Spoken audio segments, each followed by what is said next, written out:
사람에게 잘해주는 일이 언제부터 이렇게 조심스러운 일이 되었을까요?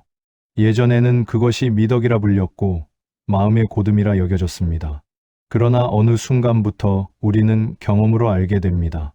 너무 다정했을 때 마음이 먼저 닳았다는 사실을 말입니다. 정약용은 사람의 마음을 논할 때 언제나 정성보다 앞서 균형을 이야기하였습니다. 정성이 지나치면 마음이 기울고 마음이 기울면 삶의 흐름 또한 한쪽으로 쏠린다고 보았습니다. 누군가를 돕고 난 뒤에 남는 것이 따뜻함이 아니라 허탈함이라면 그것은 선함의 문제가 아니라 마음의 질서가 무너졌다는 신호입니다. 사람에게 잘해주었을 뿐인데 왜 마음은 가난해지고 왜 삶의 기운은 빠져나간 듯 느껴질까요? 오늘 이 이야기는 착하게 살지 말라는 말이 아닙니다. 또 사람을 멀리하라는 조언도 아닙니다. 오히려 묻고자 합니다. 우리는 정말 마음을 다해준 것일까요? 아니면 스스로를 비워가며 쏟아낸 것일까요? 정약용의 시선으로 보면 복이 떠난다는 말은 미신이 아니라 마음이 제자리를 잃었을 때 생기는 자연스러운 결과입니다. 이제부터 살펴볼 6가지 이유는 사람 때문이 아닙니다. 운명 때문도 아닙니다. 모두 자기 마음이 스스로를 다루지 못했을 때 조용히 생겨나는 균열에 대한 이야기입니다. 이 여정을 통해 당신이 덜 주는 사람이 되기를 바라지 않습니다. 다만 무너지지 않고 남아있는 사람이 되기를 바랄 뿐입니다. 이유 하나, 마음의 기준이 사라질 때 복은 머물 곳을 잃습니다. 사람에게 잘해주는 일은 본래 마음의 여유에서 비롯됩니다. 그러나 어느 순간부터 그 행위가 기준 없는 반복이 되면 마음은 더 이상 쉬는 곳을 찾지 못하게 됩니다. 정약용은 삶을 논할 때 언제나 도도를 먼저 살폈습니다. 도란 지나치지도 모자라지도 않은 상태를 뜻합니다. 그는 선함조차도 도를 잃으면 사람을 해치는 칼이 될 수 있다고 보았습니다. 사람에게 너무 잘해주는 순간은 대개 이 도를 잊은 자리에서 시작됩니다. 처음에는 작은 배려였습니다. 말 한마디를 아끼고 부탁을 거절하지 않고 상대의 기분을 먼저 헤아리는 일이었습니다. 그때까지는 마음이 상하지 않았습니다. 왜냐하면 그 행동이 아직 자발적이었기 때문입니다. 문제는 그 다음부터입니다. 어느새 우리는 하고 싶어서가 아니라 해야 할 것 같아서 움직이기 시작합니다.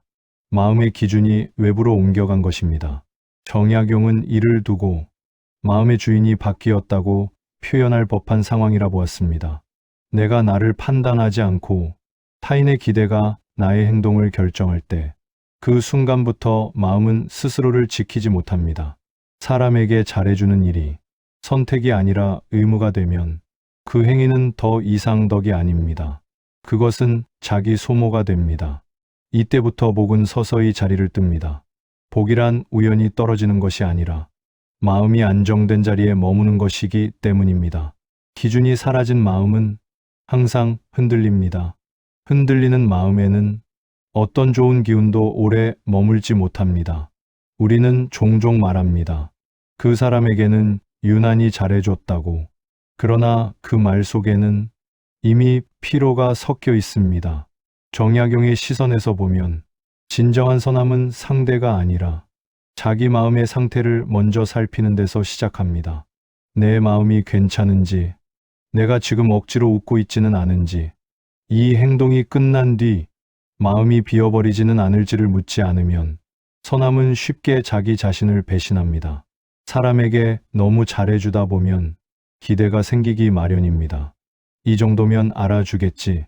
이만큼 했으니 상처 주지는 않겠지. 그러나 기대는 마음의 기준이 이미 무너졌다는 신호입니다. 기대가 생겼다는 것은 이미 내가 감당할 수 있는 선을 넘어섰다는 뜻이기 때문입니다. 정약용은 말합니다. 마음은 물과 같아서 그릇이 없으면 흘러넘친다고. 기준은 그릇입니다. 그릇이 없으면 아무리 맑은 물도 주변을 적시며 흩어질 뿐입니다. 사람에게 잘해주되 어디까지가 나의 몫인지 정하지 않으면 마음은 늘 새어 나갑니다. 그리고 새어 나간 마음은 다시 채우는데 오랜 시간이 걸립니다. 이때 사람들은 착각합니다. 내가 부족해서 이런가 보다. 내가 더 잘해야 하나 보다. 그러나 정약용의 관점에서는 정반대입니다.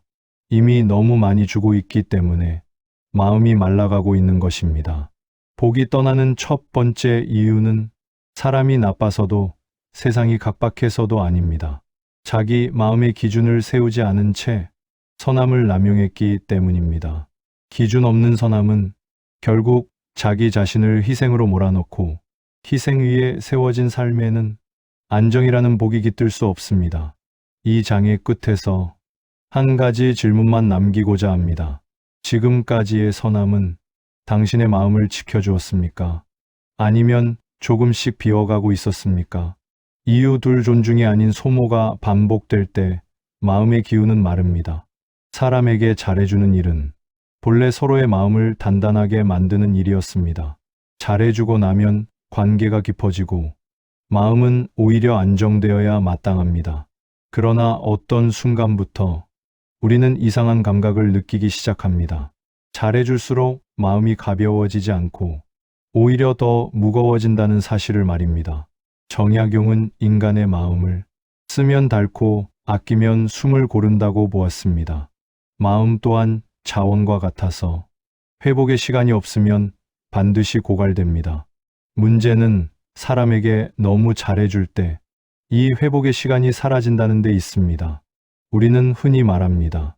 저 사람은 원래 그런 사람이라서 내가 이해해야지. 괜히 문제 만들고 싶지 않아서.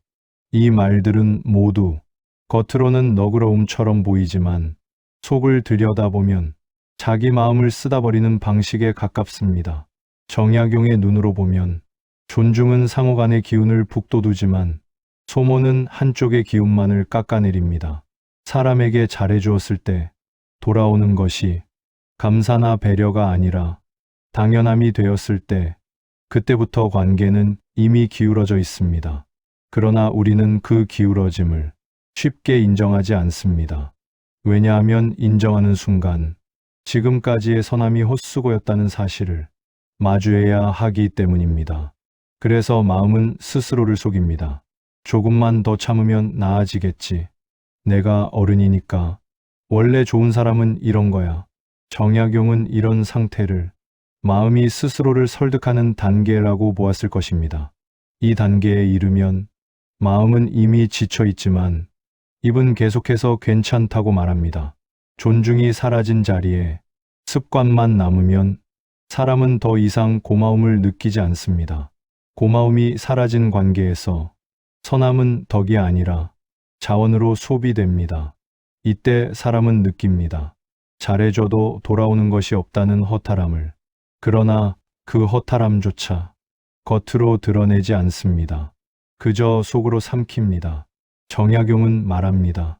속으로 삼킨 감정은 사라지는 것이 아니라 쌓인다고. 쌓인 감정은 어느 순간 이유 없이 짜증이 되고 설명할 수 없는 피로가 되며 삶 전반의 기운을 흐리게 만듭니다. 이때 사람들은 말합니다. 요즘 왜 이렇게 운이 없는지 모르겠어요. 그러나 정약용의 시선에서는 그것은 운의 문제가 아닙니다. 존중 없이 반복된 소모가 마음의 기운을 먼저 말려버린 결과입니다. 복이란 마음이 살아있을 때 드나듭니다. 그러나 늘 소모되는 마음은 자기 자신을 지키는데 모든 힘을 써버리기에 외부의 좋은 흐름을 맞이할 여유가 없습니다. 사람에게 너무 잘해주다 보면 어느 순간 나를 존중받고 있는지 보다 상대를 불편하게 하지 않는지를 더 많이 생각하게 됩니다. 이때 마음의 중심은 이미 나에게서 벗어났습니다. 중심을 잃은 마음은 작은 일에도 크게 흔들리고 그 흔들림이 삶 전체로 번져 나갑니다. 정약용은 균형을 잃은 마음을 두고 스스로를 가볍게 여긴 대가라고 말했을 것입니다. 존중 없는 선함은 아름답지 않습니다. 그것은 조용한 소모일 뿐이며 소모가 반복되는 곳에는 복이 머무르지 않습니다. 이 장의 끝에서 다시 한번 묻고 싶습니다. 당신의 선함은 존중 속에서 쓰이고 있습니까? 아니면 아무 말 없이 달아 없어지고 있습니까? 이유 셋선함의 경계가 없을 때 마음은 흩어지고 복은 길을 잃습니다. 정약용은 마음을 다스리는 일을 밭을 가꾸는 일에 비유하곤 했을 것입니다. 밭이 넓다고 해서 아무 경계 없이 씨를 뿌리면 결국 어느 곳에서도 제대로 자라지 못합니다. 선함 또한 그렇습니다. 경계 없는 선함은 풍성해 보이지만 실은 가장 빠르게 힘을 잃는 방식입니다. 사람에게 너무 잘해주는 이들은 대개 구분을 하지 않습니다. 누구에게나 같은 무게로 마음을 씁니다. 상대의 태도나 한계를 살피지 않고 자신의 마음을 그대로 내어줍니다. 처음에는 그것이 자기다움처럼 느껴집니다. 나는 원래 이런 사람이라서, 차별하고 싶지 않아서, 마음을 나누는데 계산은 싫어서. 그러나 정약용의 시선에서 보면 이 태도는 선함이 아니라 마음의 관리 부재에 가깝습니다. 마음에는 본래 문이 있어야 합니다. 드릴 것은 드리고 막을 것은 막는 문입니다. 그 문이 없으면 아무리 맑은 마음도 사람과 상황 속에서 쉽게 휘말립니다. 경계 없는 선함은 사람을 가리지 않습니다. 그래서 더 위험합니다.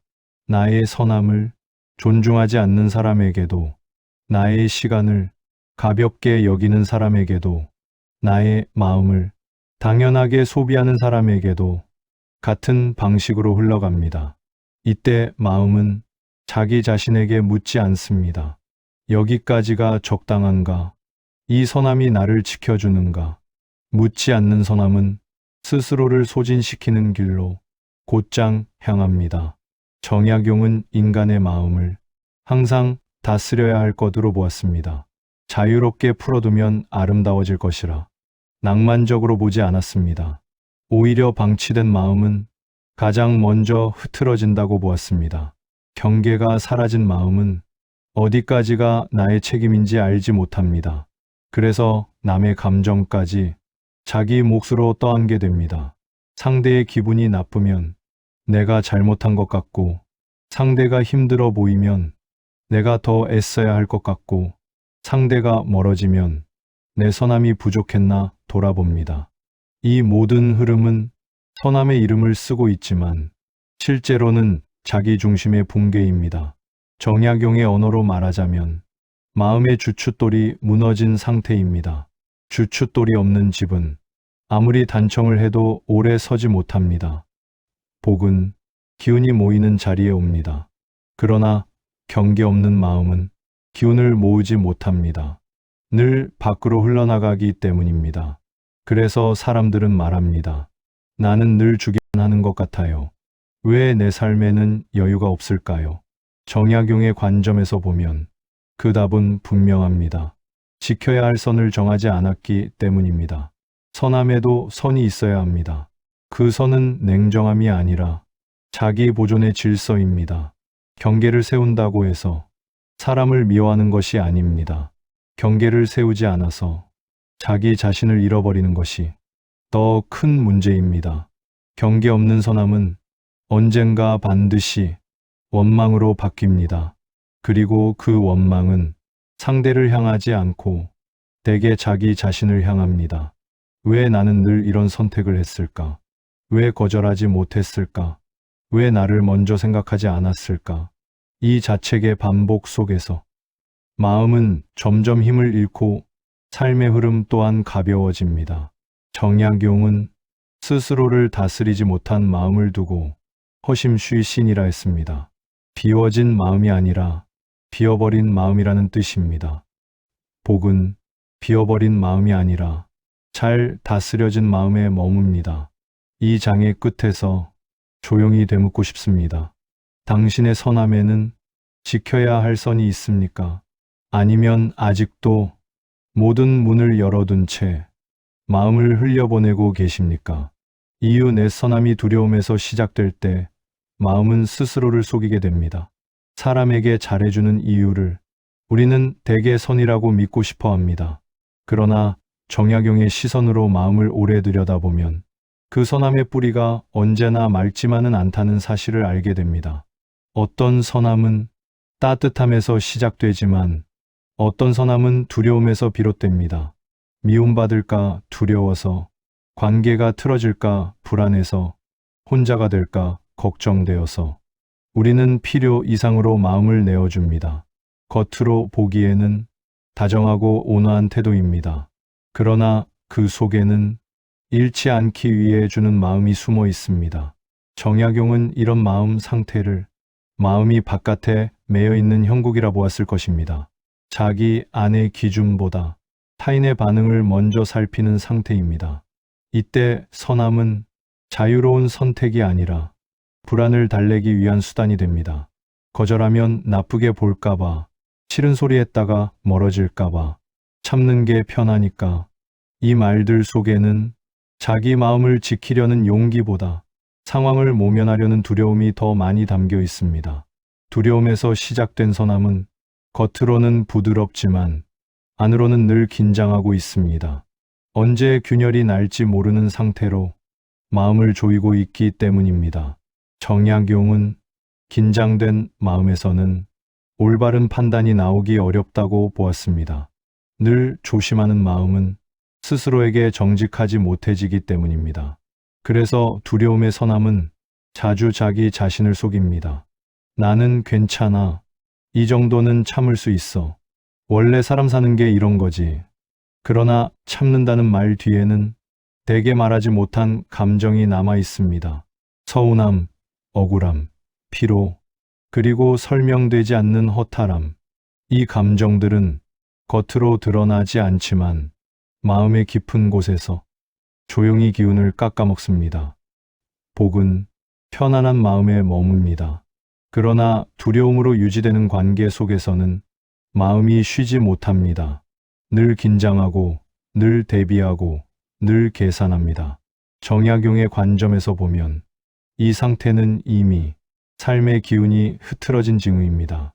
사람에게 너무 잘해주는 이유가 사랑이 아니라 불안일 때 그 선함은 나를 살리는 방향으로 흐르지 않습니다. 오히려 나를 잃지 않기 위해 시작한 행동이 결국 나를 더 잃게 만드는 아이러니한 결과를 낳습니다. 이때 사람들은 말합니다. 왜 이렇게 마음이 불안할까요? 아무 일도 없는데 지쳐요. 정약용의 시선에서는 그 답이 분명합니다. 마음이 두려움 위에 서 있기 때문입니다. 두려움은 마음을 단단하게 만들지 않습니다. 오히려 늘 움츠러들게 합니다. 움츠러든 마음은 복을 맞이할 공간을 만들지 못합니다. 복은 넉넉한 자리에서 머무르는데 두려움은 그 자리를 늘 좁혀버리기 때문입니다. 선함은 두려움이 아니라 자기 확신에서 나와야 합니다. 그래야 주어도 흔들리지 않고 주지 않아도 스스로를 탓하지 않습니다.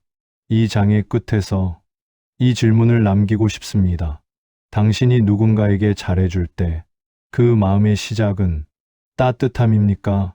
아니면 잃을까봐 두려운 마음입니까? 이유 5 선함이 자기 책임을 대신할 때 삶의 질서는 무너집니다. 사람에게 너무 잘해주는 이들의 마음을 가만히 들여다보면 그 안에는 묘한 성실함이 깃들어 있습니다. 남의 감정, 남의 상황, 남의 선택까지 자기 일처럼 짊어지려는 성실함입니다. 정약용은 이런 태도를 겉으로는 부지런해 보이나 실은 삶의 질서를 흐리는 마음이라 보았을 것입니다. 사람에게 잘해준다는 명목으로 우리는 어느 순간부터 자기 책임이 아닌 것까지 자연스럽게 떠안기 시작합니다. 상대가 힘들어하면 내가 더 애써야 할 것 같고, 상대가 실수하면 내가 도와주지 못한 탓 같고, 상대가 불편해하면 내가 먼저 미안해집니다. 그러나 정약용의 관점에서 보면 이 태도는 자비가 아니라 책임의 혼동입니다. 삶에는 각자의 몫이 있습니다. 누군가는 자신의 감정을 책임져야 하고 누군가는 자신의 선택을 감당해야 합니다. 그 경계가 무너질 때 선함은 질서를 잃습니다. 사람에게 너무 잘해주다 보면 우리는 종종 상대가 감당해야 할 불평까지 대신 견뎌줍니다. 상대가 성장해야 할 자리에서 우리가 먼저 나서고 상대가 스스로 깨달아야 할 순간에 우리가 대신 설명해 줍니다. 그때 마음은 착각합니다. 이게 배려지. 이게 어른스러움이지. 이게 잘해주는 거지. 그러나 정약용의 시선에서는 이것은 배려가 아니라 삶의 흐름을 가로채는 일입니다. 누군가의 몫을 대신 살아주면 그 사람은 가벼워질지 몰라도 그 무게는 고스란히 우리 마음 위에 얹힙니다. 이렇게 쌓인 무게는 눈에 보이지 않지만 삶 전반에 영향을 미칩니다. 결정이 느려지고 사소한 일에도 피곤해지며 늘 머릿속이 복잡해집니다. 사람들은 일을 두고 내가 원래 생각이 많은 편이라서라고 말하지만 정약용의 관점에서는 그것은 생각이 많은 것이 아니라 책임을 너무 많이 떠안은 상태입니다. 복은 자기 몫을 정확히 알고 있는 사람에게 머뭅니다. 어디까지가 내 책임이고 어디부터가 타인의 몫인지 분별할 수 있을 때 삶은 가벼워집니다. 그러나 사람에게 너무 잘해주면 이 분별이 흐려집니다. 도와주는 것과 대신하는 것의 경계가 점점 사라지기 때문입니다. 그리고 그 결과는 언제나 마음의 피로로 돌아옵니다. 정약용은 마음이 무거워진 상태를 두고 잡동사니를 너무 많이 들인 집에 비유했을 것입니다. 쓸모없는 물건이 아니라 남의 짐이 쌓인 집입니다. 그 집에서는 아무리 좋은 기운이 들어와도 머물 공간이 없습니다. 사람들은 이때 묻습니다. 왜 이렇게 삶이 버거울까요? 왜 기회가 와도 잡을 힘이 없을까요?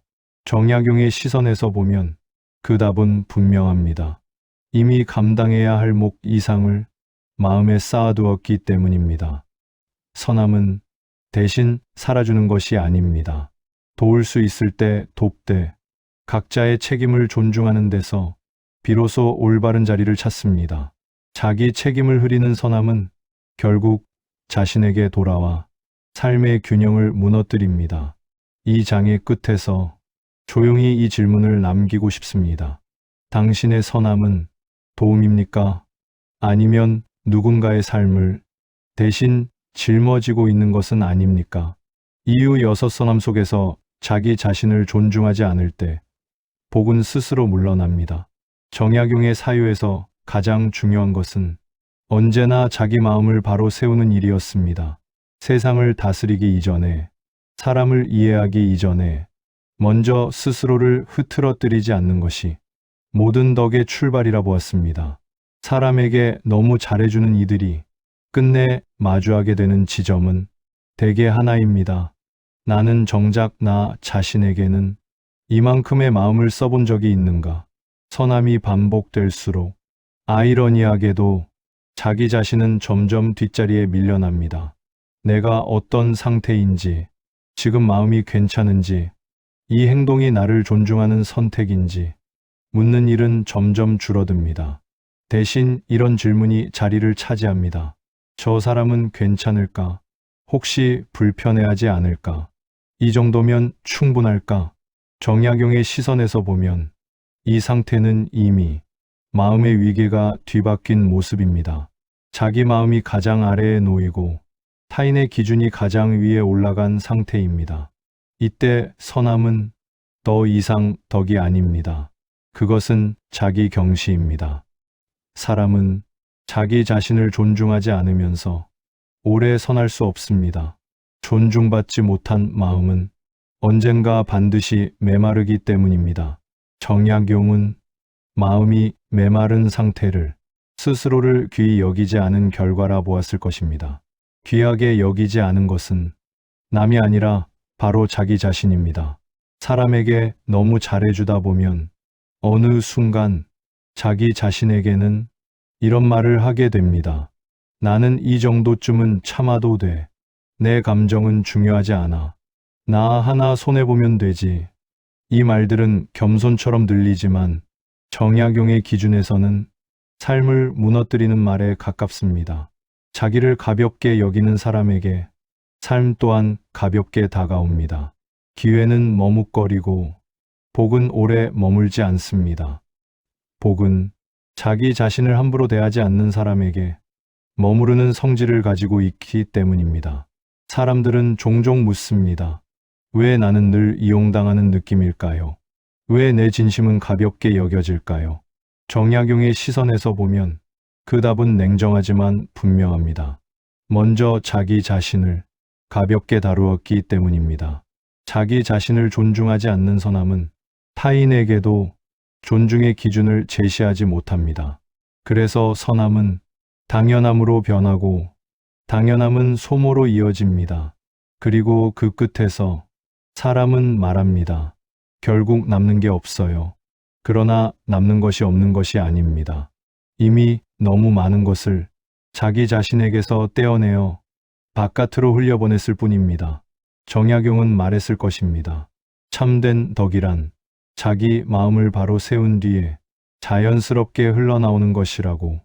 억지로 베푸는 선함이 아니라 자기 자신을 해치지 않는 선함. 주어도 남아있고 멈추어도 죄책감이 없는 선함. 그 선함만이 삶의 기운을 지키고 복이 쉬어갈 자리를 만듭니다. 이 6가지 이유의 끝에서 마지막으로 이 말을 남기고 싶습니다. 사람에게 잘해주는 일을 멈추지 않아도 됩니다. 다만 자기 자신에게도 같은 정도의 마음을 써주십시오. 정약용의 철학에서 복이란 특별한 보상이 아닙니다. 자기 마음이 제자리에 있을 때 자연스럽게 따라오는 삶의 안정입니다. 선함은 버릴 것이 아닙니다. 다만 다시 정렬해야 할 마음의 방향입니다. 선함을 버리지 말고 자리를 바로 놓으십시오. 사람에게 잘해주는 마음은 잘못이 아닙니다. 그 마음이 당신을 여기까지 살아오게 했다는 사실을 부정할 필요도 없습니다. 다만 정약용의 시선으로 오래 바라보면 문제는 선함 그 자체가 아니라 선함이 놓인 자리였습니다. 기준 없이 주었고 존중 없이 소모되었으며 경계 없이 흘러갔고 두려움으로 시작되었고 책임을 대신 짊어졌으며 마침내 자기 자신을 존중하지 못했습니다. 그래서 복이 떠난 것이지 당신이 부족해서 떠난 것은 아닙니다. 복은 착한 사람을 피하지 않습니다. 다만 스스로를 지키지 않는 마음에는 오래 머물지 않을 뿐입니다. 정약용이 말하는 삶의 안정이란 더 많이 주는 데서 오지 않습니다. 자기 마음을 바로 세우는 데서 시작됩니다. 잘해주되 내 마음이 무너지지 않는 선까지, 도와주되 상대의 몫을 대신 살지 않는 선까지, 참되 자기 자신을 하찮게 여기지 않는 선까지, 그 선이 바로 삶을 지키는 경계입니다. 사람에게 잘해주지 않아도 된다는 말이 아닙니다. 이제는 자기 자신에게도 같은 방식으로 잘해주어야 할 때라는 말입니다. 자기 마음을 귀하게 여길 줄 아는 사람에게 삶은 함부로 대하지 않습니다. 복은 그런 사람 곁에서 조용히 오래 머뭅니다. 오늘 이 이야기가 당신을 더 차갑게 만들지 않기를 바랍니다.